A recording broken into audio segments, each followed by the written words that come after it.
Welcome back to the channel. Today we're traveling into one of the most legendary and thought-provoking science fiction universes ever written, the world of Ender's Game. Orson Scott Card's series has everything, from tactical space battles to political intrigue, to deep moral questions that still resonate today. It's a story that begins with one boy in battle school, but expands into a saga covering centuries of human history and contact with alien species. Whether you're brand new to Ender's Game, or you've only heard the name, this video will give you an introduction to the world, the history of how it was created, its central characters, the major storylines, and the themes that make it one of the most impactful works in science fiction. The idea for Ender's Game came before the book itself. In 1977, Orson Scott Card published a short story with the same name in Analog magazine. It was a story about a boy, Ender Wiggin, training in zero gravity to prepare for a war against alien invaders. But in 1985, Card expanded into a full-length novel. The novel not only became a classic, it won both the Hugo and Nebula Awards, the two most prestigious prizes in science fiction. What made it so powerful was how it combined gripping military training and strategy with deeply emotional and psychological core.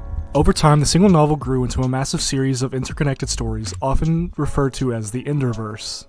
Today, the Enderverse spans multiple series with dozens of books covering everything from the original alien war to political struggles on Earth and even the far future of humanity.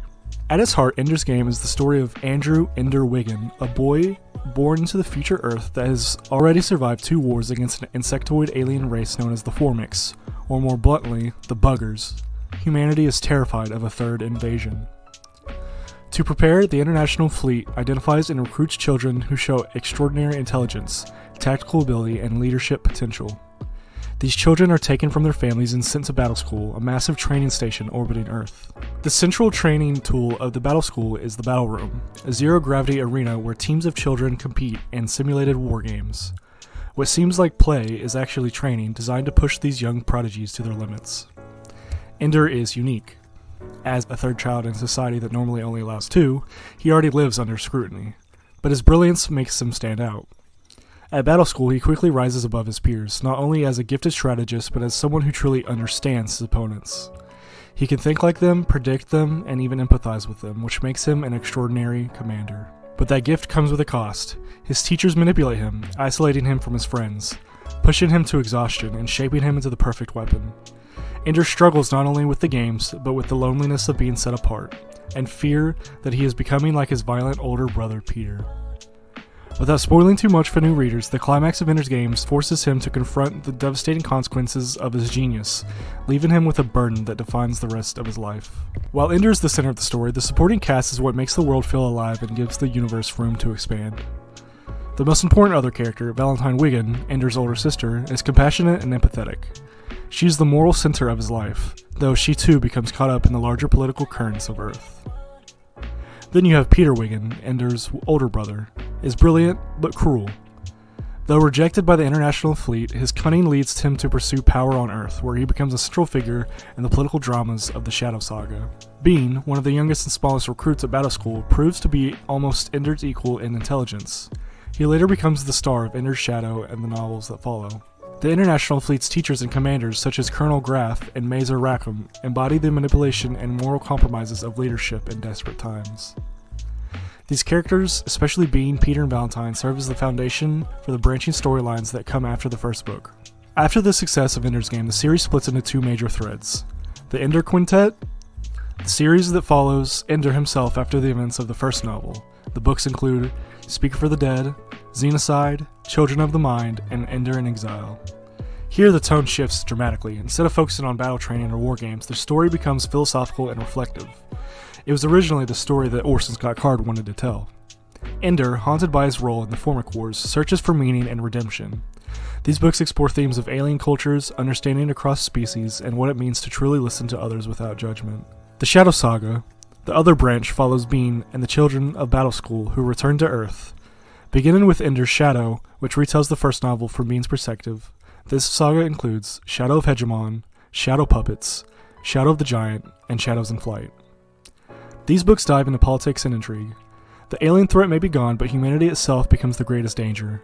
Nations and leaders fight for control, often exploiting the genius children of battle school for their own gain. If the Ender Quintet is about philosophy and empathy, the Shadow Saga is about power, politics, and survival. In the 2010s, Card expanded the story even further backward with the Formic Wars series.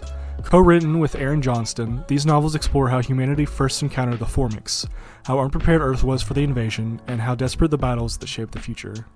They served as prequels, setting the stage for the Battleschool program and the world Ender inherits. What makes Ender's Game timeless is not just its thrilling narrative, but the ideas it forces us to grapple with. The ethics of war. Do the ends justify the means?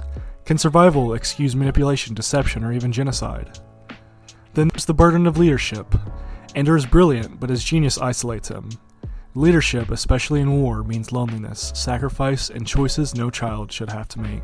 Another theme is empathy as a weapon. Ender's greatest strength is his ability to empathize with his enemies so deeply that he can predict and defeat them. But that same empathy makes his victories emotionally devastating. Identity and redemption. Ender's journey after the first book is about finding a way to reconcile with what he's done and searching for peace both within and across species. Ender's Game has been on countless school reading lists and is often cited as a gateway into science fiction.